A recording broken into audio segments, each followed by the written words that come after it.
Bonjour à tous, c'est Jean-Luc Roux sur sa chaîne YouTube. Aujourd'hui, nous allons parler du drone russe S-70 Hunter Flying Wing qui a été abattu en Ukraine et était rempli de composants occidentaux.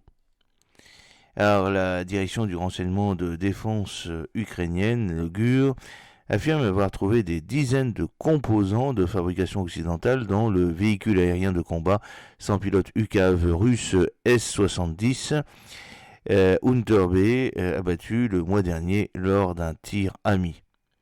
L'État agresseur, malgré les sanctions, a utilisé des composants fabriqués par des entreprises occidentales pour créer cette arme, a déclaré vendredi le GUR sur Telegram.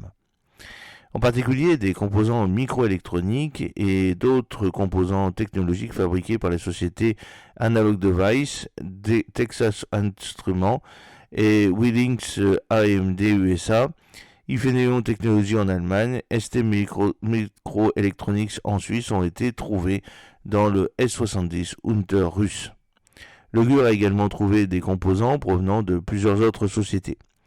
Le S-70 est un drone tactique de frappe et de reconnaissance lourd doté de certaines caractéristiques peu observables, furtives. Il peut également participer à des missions de combat et de reconnaissance air-air et air-sol. Des opérations indépendantes et associées à d'autres avions, habités ou non, sont envisagées pour ce type d'appareil. Le GUR a déclaré que le drone qui s'est écrasé en Ukraine était le 4e prototype du S-70.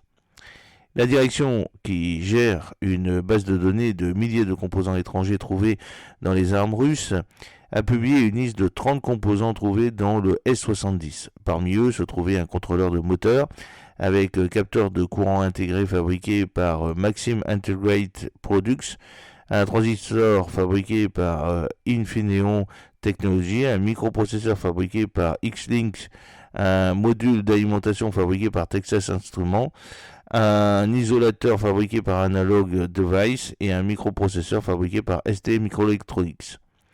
Des dizaines d'autres composants de ces sociétés et de plusieurs autres ont été également trouvés. Les armes russes dépendent de composants étrangers, a déclaré le GUR dans sa base de données. Sans eux, ils ne peuvent pas continuer à se battre, à occuper et à tuer.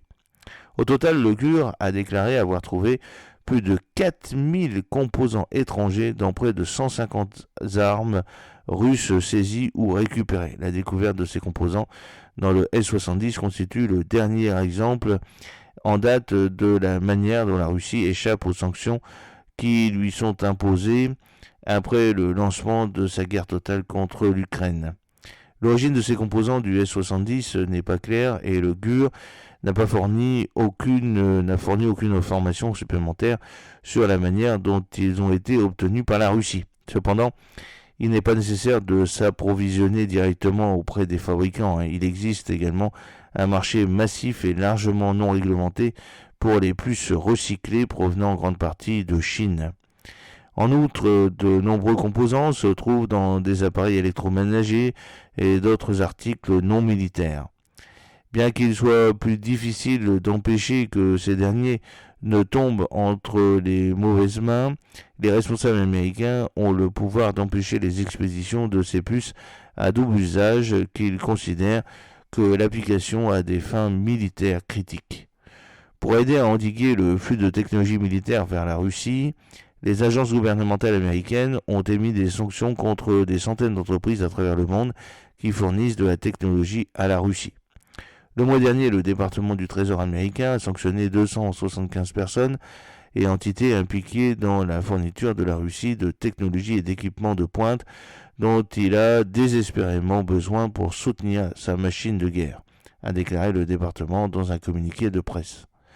Cette action vise à la fois des acteurs individuels et des réseaux tentaculaires d'évasion des sanctions dans 17 pays, dont l'Inde, la République populaire de Chine, la Suisse, la Thaïlande et la Turquie. De plus de perturber les réseaux d'évasion mondiaux, cette action vise également les importateurs et producteurs nationaux russes d'intrants essentiels et d'autres matériels destinés à la base militaro-industrielle de la Russie. Rien n'indique cependant que l'une des puces du S-70 viole une quelconque disposition. De plus, le drone de combat était en cours de développement depuis des années avant que les sanctions ne soient imposées à la Russie. Comme nous l'avons noté précédemment, le S-70 abattu sur le territoire ukrainien semble être l'un des premiers exemples apparu pour la première fois au début 2019 où un exemplaire construit selon une spécification similaire avec une sophistication nettement inférieure à celle d'une variante plus raffinée avec des fonctionnalités améliorées à faible visibilité furtivité déployée en 2021. Après la découverte du S-70, nous avons souligné que son épave pourrait représenter l'opportunité d'exploitation du matériel étranger FME la plus attrayante du conflit, et il y en a eu beaucoup jusqu'à présent. Bien qu'il ne s'agisse pas d'une découverte technologique nouvelle, cette annonce du GUR concernant les composants souligne l'importance de tels efforts. J'espère que cette petite vidéo vous a plu. N'oubliez pas de cliquer sur le pouce pour la promouvoir, de vous abonner si ce n'est pas encore fait et de partager cette vidéo sur vos réseaux sociaux. A très bientôt, fidèlement, Jean-Luc O.